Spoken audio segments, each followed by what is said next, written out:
Hey everyone, and we're back with part two of strengths of dyslexia, dyslexic strengths. Um, so, another strength that we can see in dyslexic people is, and I'm just quickly looking at my notes to remember, is thinking outside of the box. Okay? Thinking outside of the box, thinking in a more abstract way, and being able to imagine something, take an idea further than you or other people were able to. Okay? Um, we see this in people like Richard Branson, in Steve Jobs, Da Vinci, many others who are famous dyslexic people. Okay? We're not all famous.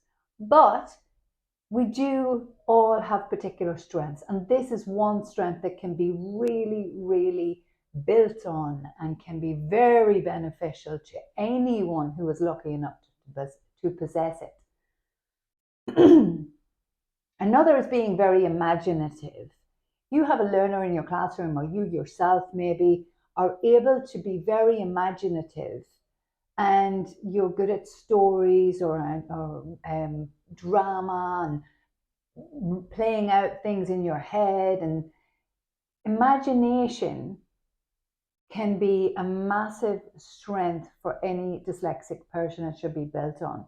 It could help them go into being an actor, for example, when you look at people like Tom Cruise, when you look at Keira Knightley, Orlando Bloom, all dyslexic and very imaginative, all of them very imaginative. So that can help them, and creative, but we already mentioned that one. So you don't just have one strength, you can have many, and you can have different types of strengths. And I really believe, disclaimer, that there are more strengths that we don't know about yet, that we haven't discovered them yet. We have a list of strengths, but we don't have an infinite. There you go. There's a challenge sometimes, pronunciation for us. We don't have an infinite list, which means we don't know everything about it. And of course, it's evolving, the investigation is evolving as it should be. Another strength is checking my notes because my working memory capacity is slightly reduced. That is a silent obstacle or hidden obstacle for us. Critical thinking, being able to think critically and logically reason something, a problem in a company, even in a school, even within a classroom. You will see this skill in people. You see a lot of consultants who come into schools or come into companies, brought in order to stand back, see it from the outside, and bring in a great way to solve an issue. And that can be because they can see it from the outside, but also because they're good critical thinkers, logical reasoning that they're implementing there. And so you'll find a lot of consultants, business consultants, are also dyslexic.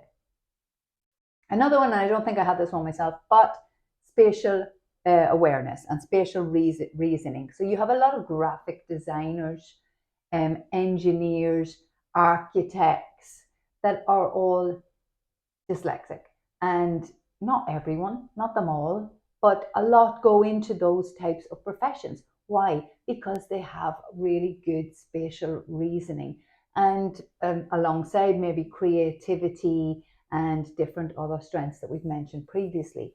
But building on these strengths as a teacher, as a parent, as a co-worker, that is really key to getting the best out of these dyslexic people, us, like me. Okay, so I try and build on my strengths. I try and use those strengths to empower me. I try and use those strengths to help me. By no means does it mean that I don't struggle or that dyslexic people don't struggle on a daily basis with hidden obstacles. We do, but we also have some fantastic strengths. And some of these strengths, it's being said now, are going to be really in high demand in the future, especially in the digital world. So worth keeping an eye on that. Okay.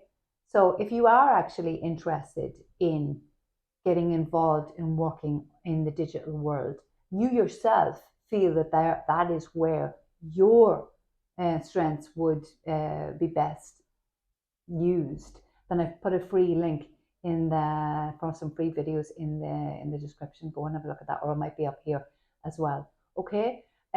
Otherwise, see you on the next video. See you very soon. I'm going to talk to you a little bit more. Remember to subscribe. Remember to give me some comments. Let me know what it is that you would like more information about.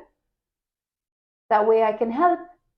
And Empowering Minds are all about helping learners, teachers, everyone to thrive and feel empowered.